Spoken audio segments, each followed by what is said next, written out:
Like, why do you men find it so hard to flip and believe that Somalis, we're not black, bro? We're not black. And all these ones are saying we're Arab. We're not Arab as well, broski. We're not black. We're not Arab. We're Somali. Let's stick to that, yeah? We're Somali. So get it right next time. We're Somali. So right now, we know that the Somali community is under fire from the United States government and Donald Trump, because he vowed when he got in office that he was going to get rid of all these illegal immigrants, undocumented. They get kicked out the country, right? And the Somalis now is under fire because there's allegedly supposed to be billions of dollars being stolen, right? Now, they don't identify as black, and that's fine. But FBA Americans are not upset with them because they don't identify as black. It's the way they don't identify. And they look at it as a term, not say it the right way. They look down on us as if there's something better than us and we don't know who we are and we have no culture.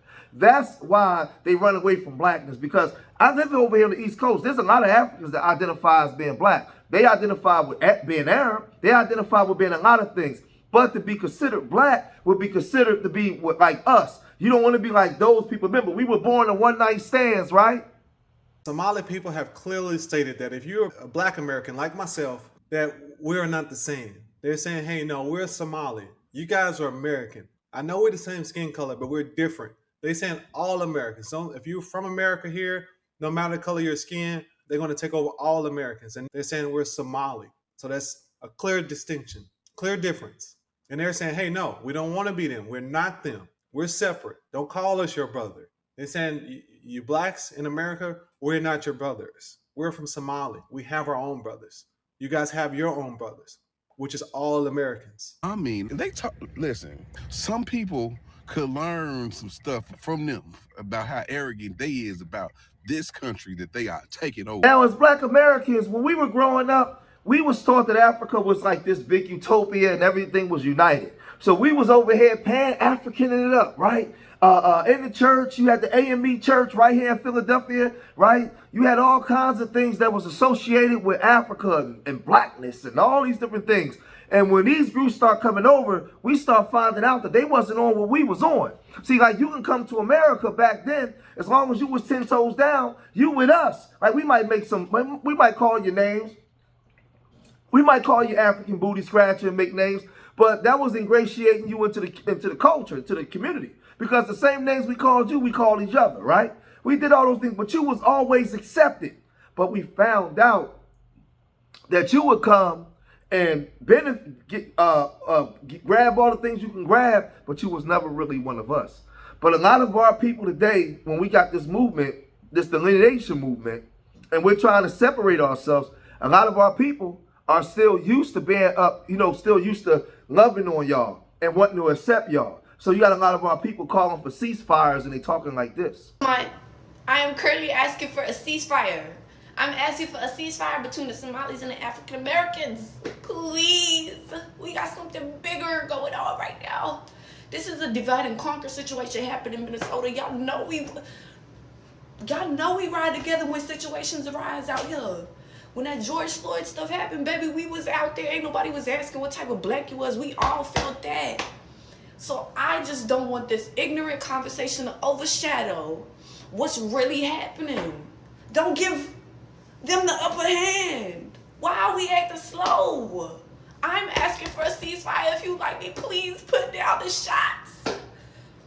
We ain't got time. Just put a pin in the conversation. How about that? Let's just put a pin in the conversation. And after we're done with this, then we could get back to doing that. Y'all could get back to doing that. I don't even know what type of conversation.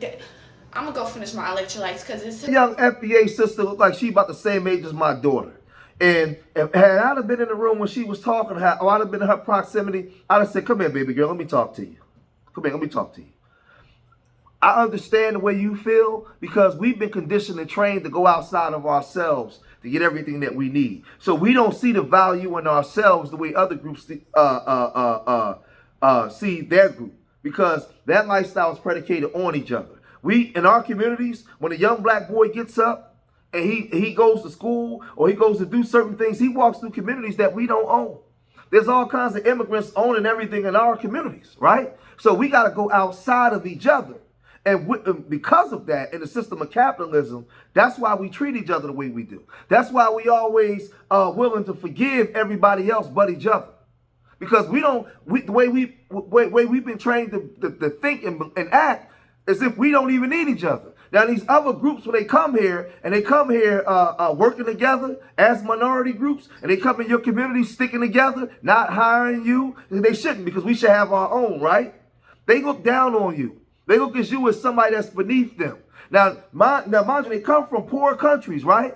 But never mind that. They don't think that you know anything about that. You are born of one night stand people. You have no culture. You are ignorant. You influence the world, but you give it all away. You let us come into your community and make billions. They don't respect you. But the young sister, she sees, because she has a heart and a soul, she wants to love and help everybody because that's what they've done to us, right? As long as we loving and helping everybody, there's nothing in the pot for us, right? They talk like this. We're not black, we're not Arab, we're Somali. Let me start off by why we're not black. This is black, this is brown, and there's not a single person in the world that's this skin color. Do your research. Black is the absence of color. It's what you get when there's no color. It's what you get when you turn off the light. You get black. And yes, I know there's going to be those people that say Somalis or East Africans are in that racial construct, that racial typology, that racial classification. But no. Who made this thing? Who made this racial classification? It was the Europeans. The white man made it. And if a white man told me I'm a prick, doesn't mean I have to go by it. In my opinion, there's not a single person on this world, whether you're West African, East African, North African, South African, or even in the Caribbean, that's black. We are not this color. We are just different shades of brown. And I believe some people, like East Africans, don't accept what the colonial people told them they are. And other people obviously accept it and they don't care what a colonial or the people that enslaved them calls them. So right now, you're telling me if they called you back then, if they called you you're a prick or you're an idiot, you'll just accept it right now and you say, yeah, us Africans are idiots, we're pricks. Is that what you're telling me? Do the Asians call themselves yellow or red? I wonder.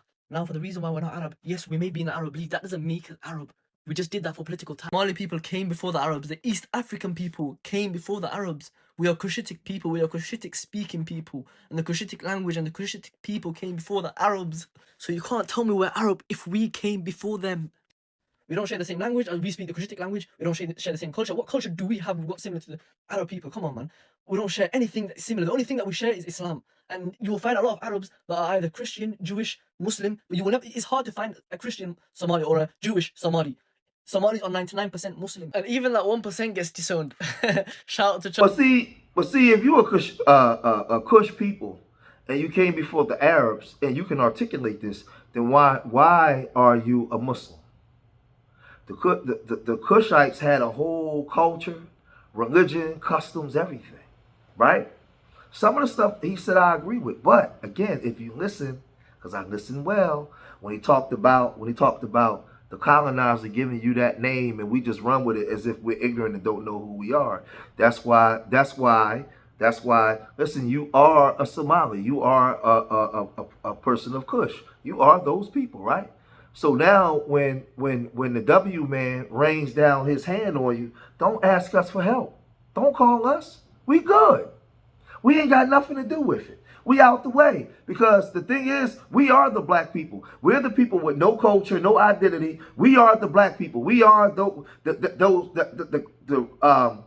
reference you use to demean us, to give reference to who you are, then that's who we are. Then don't call on us. We can't help you. Sorry, we can't help you. See, I've seen videos where their political people now are calling themselves black. You're only doing that because you want us to help you. No, you're not black. You're Somali. You are a Kushite people. That's who you are. And guess what? I respect it. I'm cool with that. Leave us alone, though, right? Then you have a brother. He's explaining all of this, right? And what the separation and what FBA is doing and why everybody has a problem with it. There's a growing movement online where black Americans are drawing a clear line, not against Africa, but around themselves. And it's changing how conversations about politics, identity, and loyalty happen on TikTok. Many black Americans, often using terms like FBA or black American, are saying, we are not immigrants. We are a distinct ethnic group formed here. That's why a new question keeps coming up online. Where are your people from? That question isn't about appearance, it's about lineage. When someone who looks black speaks against reparations, prioritizes immigration over black American policy, or avoids addressing historical harm, people ask it to understand who they're actually representing. Public figures like mayors, senators, and black organizational leaders are being scrutinized not for race, but for alignment. If your politics consistently benefit everyone except black Americans, people want to know why. This movement isn't anti-African or anti-Caribbean. It's about self-advocacy. Black Americans are saying, before we fight for everybody, we need clarity on who's fighting for us. As immigration, ICE, reparations, and coalition politics collide, black delineation is forcing an uncomfortable but necessary question. Can a group survive without clearly defining itself? You don't have to agree with the movement, but ignoring it won't make it disappear. Identity, lineage, and political loyalty are being renegotiated in real time. So everybody wants to benefit from us, but they don't want to be a part of, they don't want to be with us, right? Because they see how we've been treated in this country, but they also see our achievements and how we influence the world. So they want to come and extract from us, but they don't want to join forces with us. No, nobody wants to join forces with us. Everybody deals with the black Americans when it's convenient for them to get something out of it. The small hat community did it. White women did it. All these groups did it during all of our movements, right? They let us go out on the front and take all the cannon fire while they stayed in the background and reaped all the benefits. It's still that now. Even the way they wrote the 13, 14, all these amendments, they still wrote them in language where they can come back and not give us what we need, right? They play these type of games, man. So it's nothing new under the sun. It's nothing new under the sun. But again, right, we don't have no allies with these people, man. And they're not trying to ally with us. So let's just mind our business and stay out the way. If you made it this far in the video, hit that like button. Subscribe to Street Media TV. Leave your comments in the comment section. And remember, I love y'all. Till the next time. Peace.